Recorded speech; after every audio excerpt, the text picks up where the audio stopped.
Bonsoir à tous, bonsoir à toutes. Nous sommes le lundi 15 mars 2021. Vous regardez À l'air libre, la quotidienne de Mediapart. Au sommaire de cette émission, le Covid en prison. La contrôleuse générale des lieux de privation de liberté n'en finit pas de demander des mesures de protection des détenus. Dominique Simoneau est notre invitée. Elle réagira à notre reportage à la prison de Bois d'Arcy. La Syrie et 10 ans de crimes de guerre. Quel rôle a joué la Russie? François Bonnet nous parle de la société militaire privée Wagner, bras armé de Moscou, contre laquelle une plainte a été déposée par la FIDH devant la justice russe.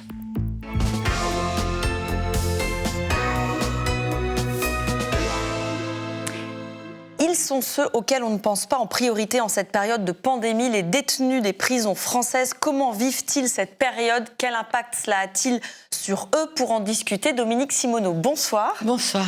On est ravis de vous accueillir, merci d'être sur notre plateau. Vous avez été très longtemps journaliste, spécialiste de ces questions à Libération et au Canard enchaîné, et depuis 5 mois, pile, vous êtes contrôleuse, je me permets de féminiser, contrôleuse générale des lieux de privation de liberté. Cela comprend les prisons, mais aussi les hôpitaux psychiatriques, les centres de rétention administrative ou encore les centres éducatifs fermés. D'abord, une question, pensez-vous être plus utile à la condition des détenus à cette place plutôt qu'à celle de journaliste? Ça, je vous le dirai dans un petit moment, j'espère, parce que c'est un peu le but, en tout cas pour moi, oui. En devenant contrôleuse, qu'avez-vous découvert que vous ne saviez pas déjà? Que je ne savais pas, je ne suis pas sachante particulièrement, mais en tout cas, je suis entrée dans des endroits où, en tant que journaliste, nous n'avons pas le droit d'entrer. Enfin, ou du moins, vous savez, lors de ces visites que moi je réprouve totalement, c'est-à-dire on arrive à 10 journalistes et on visite des endroits où il y a des gens enfermés, je trouve ça insupportable. Ou alors, très exceptionnellement, on a des autorisations de rentrer dans tel ou tel lieu. Mais là, eh bien, grâce à cette nouvelle mission, on entre dans les prisons, dans tous les lieux privatifs de liberté, et on dit bonjour, voilà, contrôle général, eh bien, vous nous ouvrez. Et là, on demande qu'on nous ouvre les portes des cellules, toutes, à rencontrer les détenus, tous ceux qui veulent nous rencontrer. Dans les hôpitaux psychiatriques, c'est la même chose. Ce ne sont pas des cellules, mais enfin, ce sont des lieux quand même pour les gens qui sont là pour des soins sans consentement, et même contenus parfois, dans les centres éducatifs fermés, dans les locaux de garde à vue, dans les centres de rétention, eh bien, on est obligé de tout nous ouvrir. Donc évidemment, ça donne un regard beaucoup plus particulier qu'avant. Si je peux vous dire, il y a des choses que je n'aurais pas cru voir de cette façon. Les locaux de garde à vue, par exemple. Dites-nous, parce que ça, pour le coup, même accompagné d'un député, on va le voir, c'est pas quelque chose qu'on peut faire, nous, journalistes, aller voir à des locaux de garde à vue avec des gardés à vue. C'est tout simplement effrayant. Parce que, vous voyez, tous les jours, je peux vous dire la même chose des prisons d'ailleurs, mais parlons des locaux de garde à vue, tous les jours, on nous informe et on nous fait peur et on nous terrorise en nous disant gardez les gestes barrières, faites très attention, ne partagez pas, ne vous approchez pas. Mais dans les locaux de garde à vue, les matelas en plastique ne sont pas nettoyés assez. Les couvertures, là où on est allé, on a été horrifiés, mais enfin, les couvertures, moi je les ai vues, elles se passent d'un gardé à vue à l'autre. Vous voyez ce qu'il y a de plus crado qu'une couverture en garde à vue au bout de quelques semaines. On reste stupéfait. Il y a des micro-ondes pour réchauffer les plats, mais ils sont très dégoûtants. J'ai vu des toilettes. Je regarde, d'ailleurs, mes collègues aussi, on regarde toujours ça de très près, parce que d'abord, ça parle aux gens, les gens libres. Quand vous voyez des toilettes où il y a un filet d'eau qui coule, voire pas d'eau, et que les gars sont à 2, à 3 dans la cellule en ces temps de Covid, je ne sais pas si vous voyez, si vous imaginez, et l'odeur, et l'humiliation, et c'est infect d'être enfermé là-dedans. Et d'ailleurs, les policiers, ils avaient honte, et ils étaient bien contents qu'on soit là pour dénoncer ça, parce qu'eux-mêmes, là où je l'ai vu, c'était dans plusieurs endroits, mais ce qui m'est resté là, c'est les gardés à vue de Coquelles, près de Calais. Beaucoup d'étrangers. Les policiers, ils avaient honte. ils avaient honte de ce qu'ils faisaient, et puis ils étaient furieux pour eux-mêmes. Ce sont des modules, c'est des algécos. Alors, depuis votre nomination, vous ne cessez d'alerter sur l'urgence de prendre des mesures de protection face aux clusters qui se multiplient. Récemment, à la prison de Tours, 65 détenus et 4 membres du personnel testés positifs. Diriez-vous qu'à ce jour, en France, ni les détenus ni le personnel des prisons ne sont en sécurité ? Un peu, je dirais que jusque-là, il faut toucher du bois. C'est magique que le virus ne soit pas plus faufilé dans les cellules. N'empêche que moi, j'ai eu des responsables à la pénitentiaire qui me disaient, avec les variants, ils se faufilent partout. D'ailleurs, le professeur Delfrécy m'avait alerté déjà en novembre et à la fin de l'année pour me dire, qu'est-ce qui se passe à la fin de l'année, qu'est-ce qui se passe avec les variants? Il était inquiet. Mais il y a de quoi être inquiet. Et je me dis, quand on travaille en prison ou qu'on est condamné, on n'est pas condamné à choper le virus, on n'est pas condamné à travailler en chopant le virus. Mais on m'a traité d'alarmiste. Non, je ne veux pas jouer les Cassandres. Je veux pas, ni un jour, je viendrai dire, je vous l'avais bien dit, si jamais ça se passait. Mais j'alerte parce que ça n'est pas normal. Ça n'est pas safe. C'est un problème de santé publique. Les détenus, ils vont sortir un jour. Il y en a même, puisque c'est dans les maisons d'arrêt que ça se passe, eh bien, ils vont sortir pour beaucoup. Donc les très courtes peines. Les très courtes peines. Voilà, et quant au personnel pénitentiaire, ils rentrent et ils sortent de prison, forcément. C'est pas normal de les exposer non plus à ça. Alors, on a voulu voir et montrer comment ça se passait en prison. Vous l'avez dit, c'est très compliqué d'y entrer. Si j'avais fait une demande, j'aurais peut-être dû attendre des mois et peut-être qu'on m'aurait montré que ce que je voulais. Il y a une possibilité, c'est celle que permet la loi, qu'un député puisse y aller sans prendre rendez-vous, accompagné de journalistes. On a donc profité de cette disposition pour offrir ici une photographie à un moment T qui n'est évidemment pas là pour généraliser la situation. C'est ce que nous, on a constaté au moment où on y allait dans une prison. Donc, avec Yumni Kezouf, nous sommes allés visiter la prison de Bois d'Arcy dans les Yvelines. C'est à 20 km à l'ouest de Paris. Alors, nous avons sollicité plusieurs députés, je le précise, dans la majorité comme dans l'opposition. Et c'est finalement un insoumis, le député du Nord, Hugo Bernalici, qui nous y a emmenés. Hop. En ce jeudi 4 mars, il est environ 8h quand on se présente à l'entrée sans avoir prévenu. Je suis accompagné de mon attaché parlementaire et de 2 journalistes pour faire la visite de l'établissement. Voilà. Quelques minutes plus tard, on nous laisse donc entrer. À droite, il faut monter et on va nous réceptionner. Là, je vois les images, là. Les images, ce sont celles de la série Netflix Lupin avec Omar Sy, dont une scène a été tournée ici. Le centre pénitentiaire de Bois d'Arcy est une prison, une maison d'arrêt qui accueille soit des détenus en attente de leur jugement, soit des détenus condamnés à des peines de 2 ans maximum. Celle qui nous accueille ce jour-là est la directrice adjointe. Bonjour. Monsieur Bernalici. Madame Chemit, je suis la directrice adjointe de l'établissement. Ok, enchanté. Avec elle et le chef de détention, c'est parti pour la visite dans la prison. Difficile de ne pas voir qu'on est en période de pandémie. À l'entrée, voici les sièges d'une salle d'attente pour le parloir qui sont condamnés et des écriteaux sur les gestes barrières un peu partout. Cela n'a pas empêché la prison de devenir un cluster mi-février. Il a fallu tester massivement, comme nous l'explique ce surveillant. Donc le 16 février, on a procédé au test de 195 détenus dans la journée avec l'ARS. Ok. Pour dire essayer de trouver tout de suite ceux qui sont positifs, les isoler. Et là, actuellement, on est en train de gérer tout ça, tout doucement. C'est un peu compliqué, c'est très lourd. Parce qu'il y a eu beaucoup de positifs, aucun surveillant? Non, il n'y a pas eu énormément de positifs, mais il y a beaucoup de pédagogie à faire. Oui, pourquoi ils sont testés, nous on n'est pas testés, etc. Dès qu'on avait des suspicions, c'est Pourquoi on n'a pas fait la solution simple, entre guillemets, de dire on teste tout le monde, fin de l'histoire? Tester tout le monde, ce serait possible, mais ce serait très très lourd. Je veux dire, pour tester les 195 détenus qu'on a testés, on a fait la journée. Avec ou sans cluster, le Covid est hyper présent dans la vie carcérale, voire ajoute de la tension. Alors, dans cette maison d'arrêt, une activité semble importante. La télé de la prison, Bois d'Arcy TV, la chaîne qui libère, est un canal interne qui fait le lien avec l'administration. 2 détenus s'occupent de tourner des reportages. Ils se sont donné une mission, lutter contre les fake news. Comment les gens font pour tenir bon, finalement? Parce que c'est promenade cellule, quoi. Non, à la base, en fait, au début, quand ça parlait de Covid. La plupart des gens, ils avaient peur.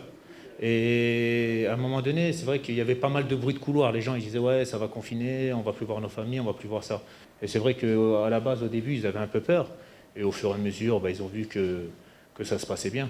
Du coup, à travers le canal, à travers le fait qu'on a souvent des visites de gens comme vous, qu'on parle souvent avec l'administration, ça permet un minimum de détendre un peu l'atmosphère et de surtout, comme il a dit, atténuer au maximum les bruits de couloir. Je vous voyais réagir au moment où le surveillant parlait de dire que si on devait tester toute la prison, ce serait interminable. C'est ce que vous préconisez, de tester plus massivement dans les prisons ? Ben oui, et plus régulièrement. Parce que c'est peut-être un gros travail, mais ça évite quand même, par exemple, que, comme à Tours, le virus rentre de cette façon et termine face de la prison un cluster. Et d'autre part, je trouve que, étant donné les conditions dans lesquelles se déroulent les parloirs en ce moment, c'est-à-dire à travers du plexiglas et les familles alignées les unes à côté des autres, tout le monde qui hurle pour se faire entendre, pourquoi on n'installerait pas devant les prisons des tests ? On a le résultat en... Des tests antigéniques, par exemple ? Oui, et bientôt même des tests salivaires, puisqu'ils vont être... Ce serait bien.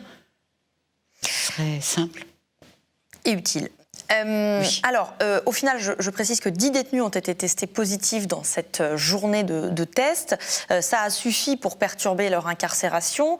On retourne à Bois d'Arcy, où on a pu rencontrer des détenus. On a découvert une prison qui n'échappe pas à l'image qu'on s'en fait. Bois d'Arcy a eu beau servir de décor pour une série Netflix, c'est aussi une prison vieillissante, voire vétuste. D'ailleurs, certains détenus rencontrés pendant la promenade s'en plaignent.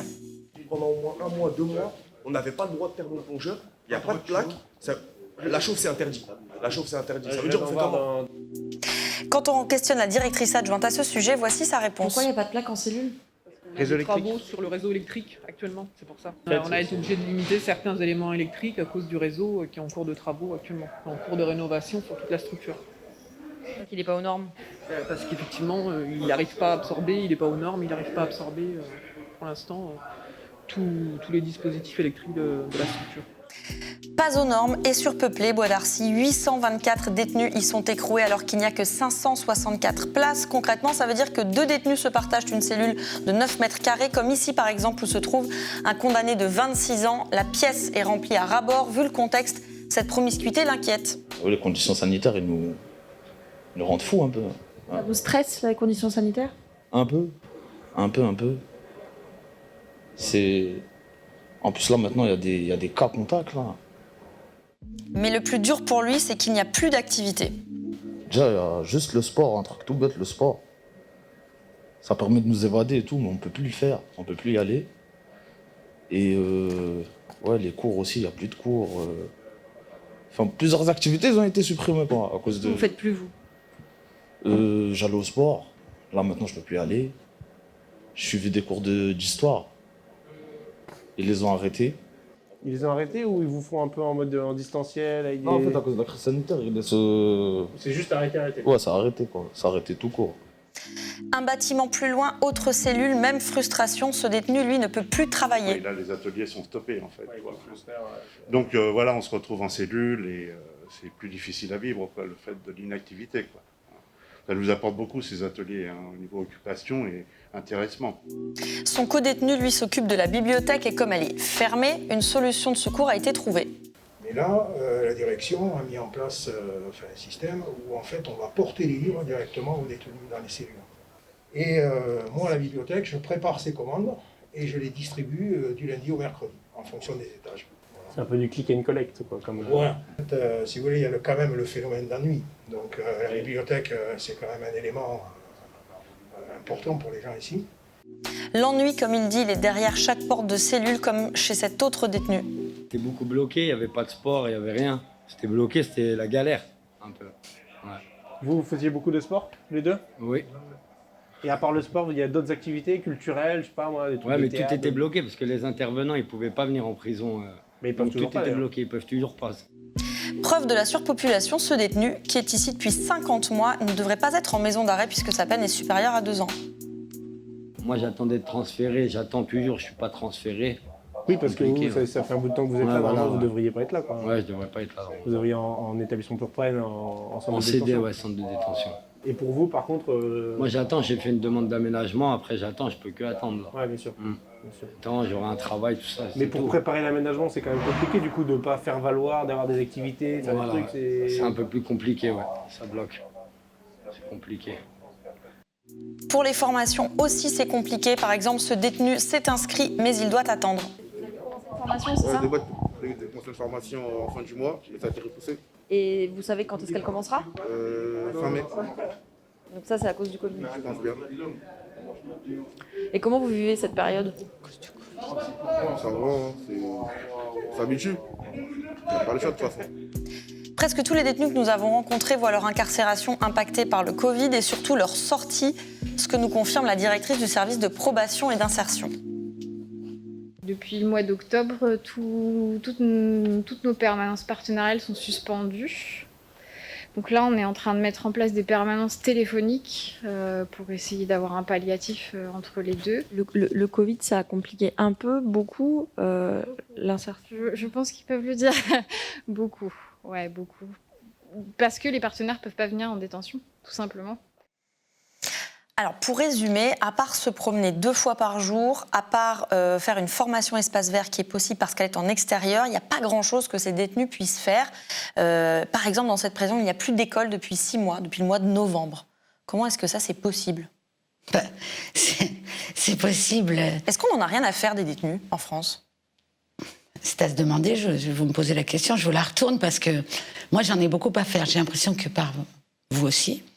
Mais autrement, je peux comprendre. Hein, c'est pas je vois bien les réactions quand nous on prône certaines choses, qu'on dit mais libérez, faites comme au printemps dernier, libérez des détenus, ça va desserrer les taux de la surpopulation carcérale, parce que là, ça n'est pas possible. On n'est pas condamné à vivre avec des rats à 2 dans une cellule minuscule. H23 finalement, H22, parce que et encore il y a des endroits où la promenade maintenant c'est plus qu'une promenade de 2 heures. Donc les types, je dis les types parce que c'est surtout des hommes, ils s'ennuient à crever et l'ennui c'est pas bon. Et évidemment, la formation, le travail, tout ça, c'est terminé. Là, j'ai entendu, il y a une bonne solution qui a été trouvée avec la bibliothèque, avec un Oxy, je pense, qui distribue les livres à ses co-détenus. C'est déjà ça.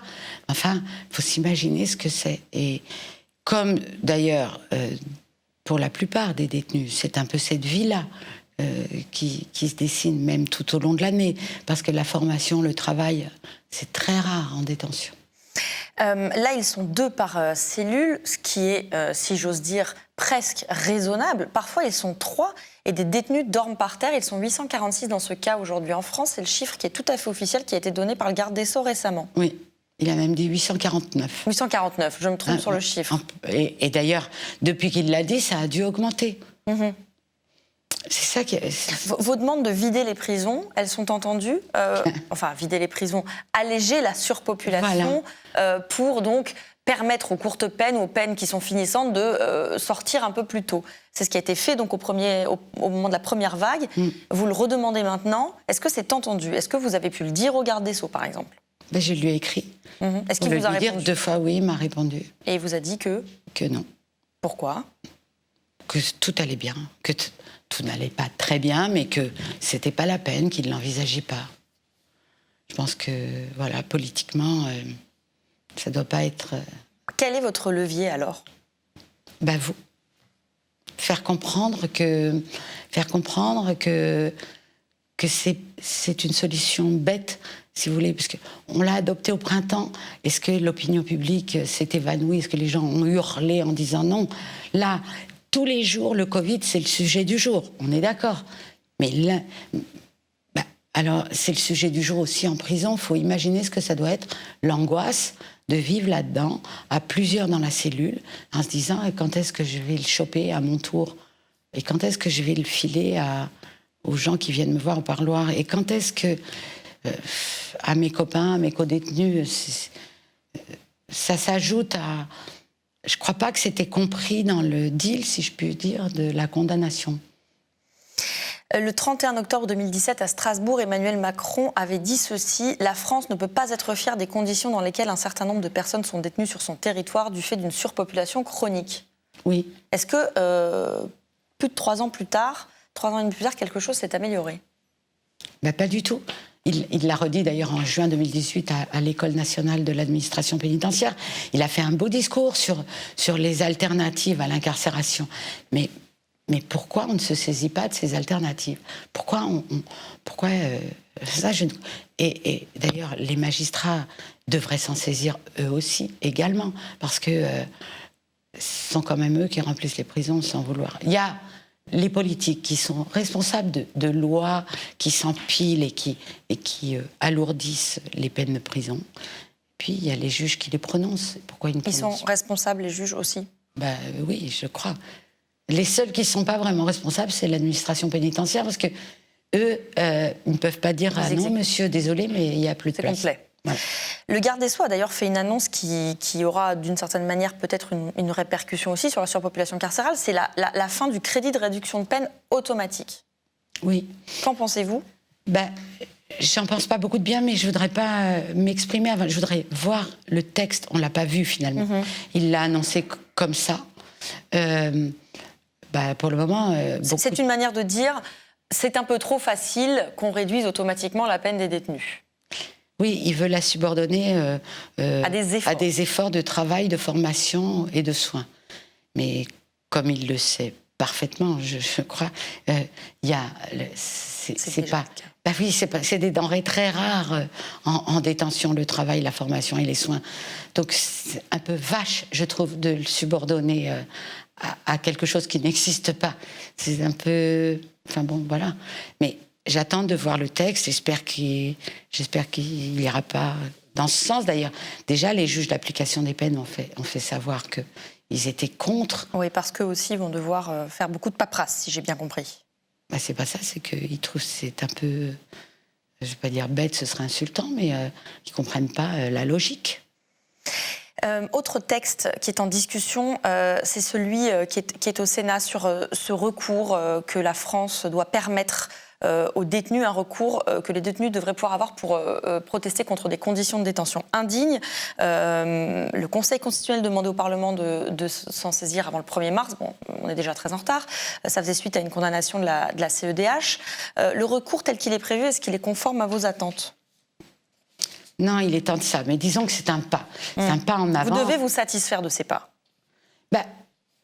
Écoutez, on ne va pas tout révolutionner en 2 secondes. Déjà, c'est un pas. Mais c'est vrai que tel qu'il est, il ne nous satisfait pas. Il est plein de choses trappes. En fait, tout est un peu fait pour dissuader le détenu qui invoque les conditions indignes pour demander sa libération. Parce que c'est ça. En fait, c'est... Bon, on ira étape par étape. Moi, je trouve que déjà, si ça existe, on verra ce qui se passe après. Récemment, l'enfermement des mineurs a fait l'objet d'un rapport que vous avez publié. Votre constat est alarmant. Par quoi on commence? Que faut-il faire de toute urgence? De toute urgence? Alors là, je sors de la visite d'un CEF, justement. Un centre éducatif fermé. Un centre éducatif fermé pour mineurs, qu'on a beaucoup critiqué dans ce rapport et qui était admirable, cet endroit. Donc... déjà, je me suis dit, tant mieux, ça veut dire que ça peut exister. C'est-à-dire que dans le rapport, il était critiqué? Non. Ce centre éducatif? Oui. Pas du tout. Je dis là, juste, je sors d'une visite en ce moment. Ok, très bien. Qui vous a donné de l'espoir? Oui, énormément d'espoir. Autrement, pourquoi? Parce que l'équipe d'éducateurs est pérenne. Il n'y a pas de turnover comme on a vu ailleurs. Il y a un enseignement qui est dispensé par quelqu'un qui est là tout le temps. Il y a une ambiance. C'est cette équipe qui fait l'ambiance. Et les gamins, le centre, il est dit fermé. En fait, les portes sont ouvertes sur l'extérieur, sur la route, dans la campagne. Et les gosses ne s'en vont pas. Les enfants restent parce qu'ils sont bien. Donc ça fait plaisir. Et de toute urgence, je pense qu'il faudrait, c'est créer des équipes pérennes, comme on a vu dans ce centre qu'on vient de visiter, parce que le problème, c'est le turnover de gens qui ne sont pas assez formés pour s'occuper de ces enfants et de ces adolescents qui sont quand même très difficiles, qui sont brisés par la vie. Parce que les mineurs qui arrivent là-dedans, oui, ils font peut-être peur aux adultes, ils font peur à tout le monde, mais c'est des gosses, c'est nos enfants.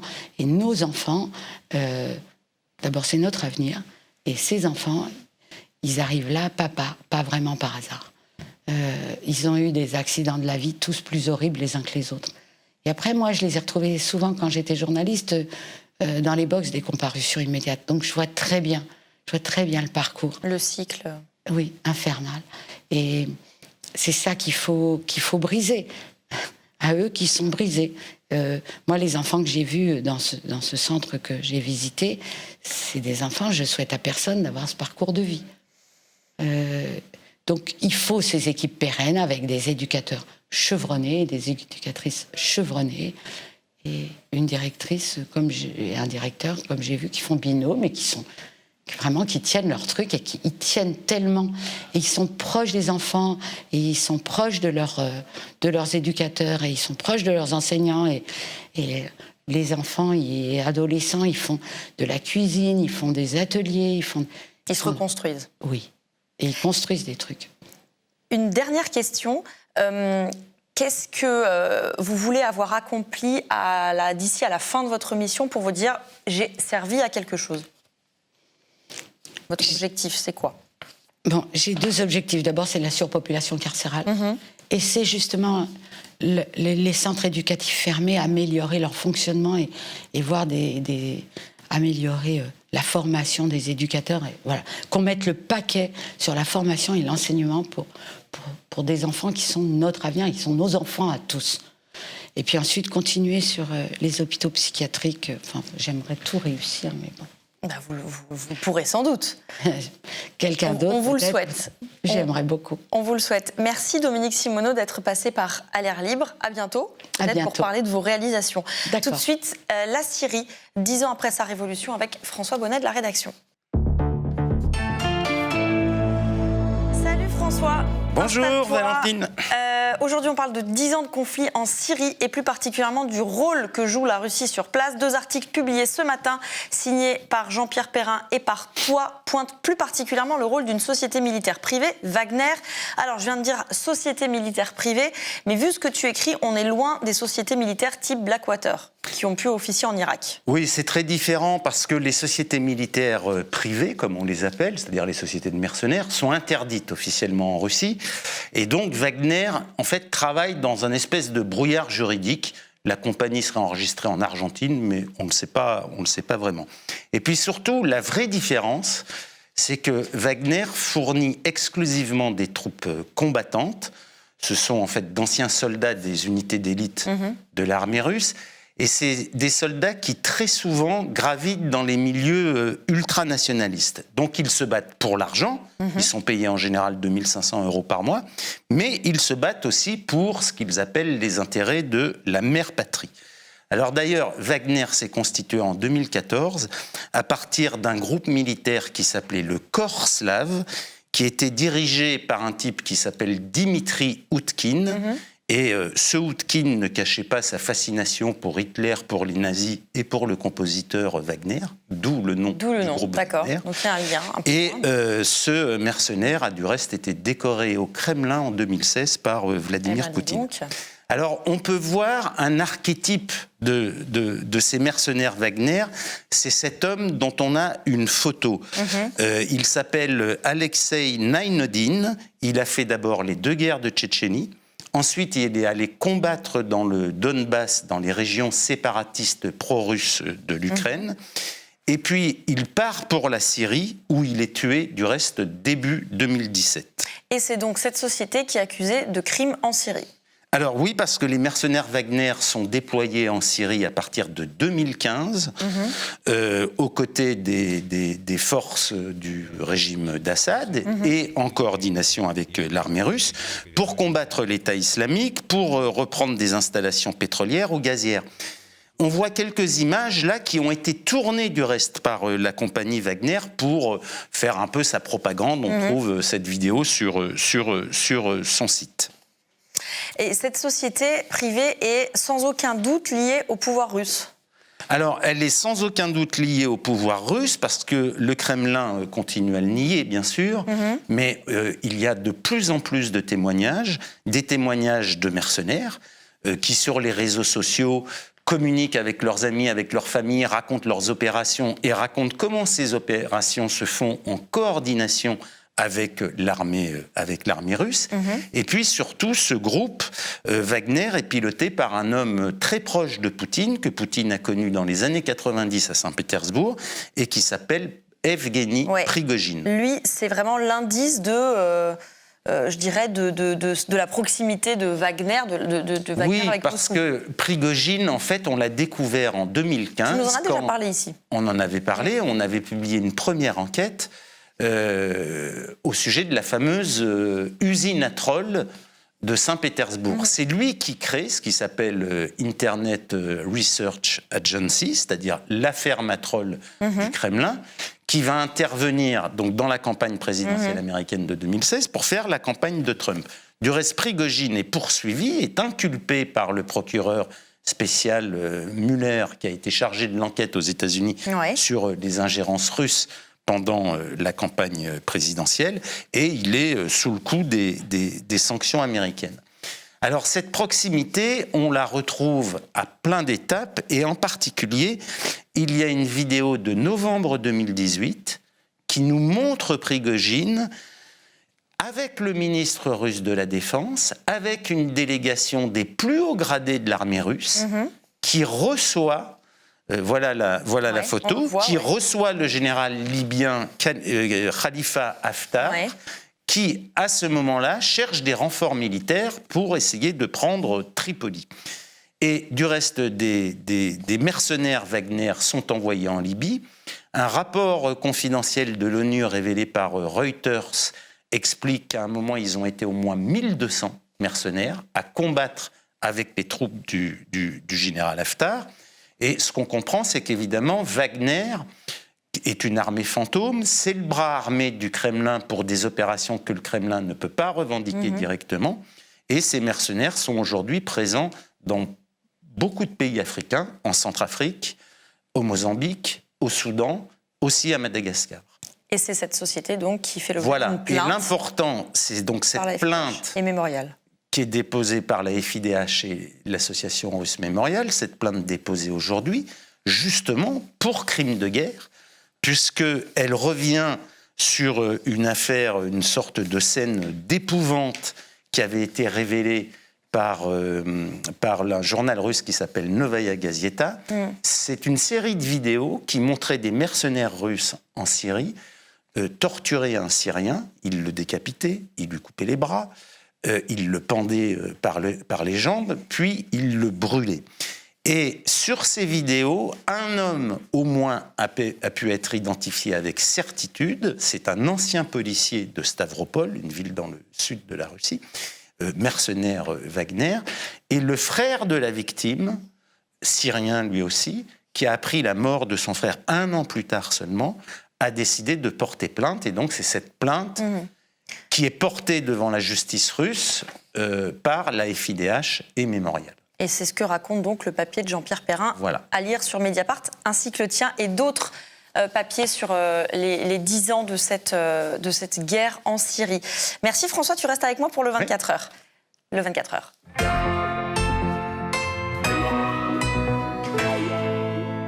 Petit récap de ce que vous pouvez lire sur Mediapart. D'abord, cette enquête de Lucie Delaporte, elle s'est plongée dans les chaînes YouTube de l'extrême droite. Le résultat, un discours néofasciste assumé, du racisme obsessionnel et un virilisme agressif. Tout un programme. À lire également cet entretien de Joseph Confavreux avec François Héran, professeur au Collège de France, dans Lettres aux professeurs sur la liberté d'expression. Héran revient sur la séquence ouverte par l'assassinat de Samuel Paty et nous permet par une démonstration implacable de nous situer dans des débats inflammables. Enfin, signalons ce reportage d'Alexis Buisson aux États-Unis. Alors que le Covid y a fait plus de 520 000 morts, une autre épidémie souterraine menace, celle de la santé mentale des Américains. Les examens de dépistage pour la dépression ont bondi en quelques mois. Les jeunes et les minorités sont les plus vulnérables. Merci de nous suivre chaque soir. On revient demain, même heure, même endroit. Bonne soirée à toutes et à tous.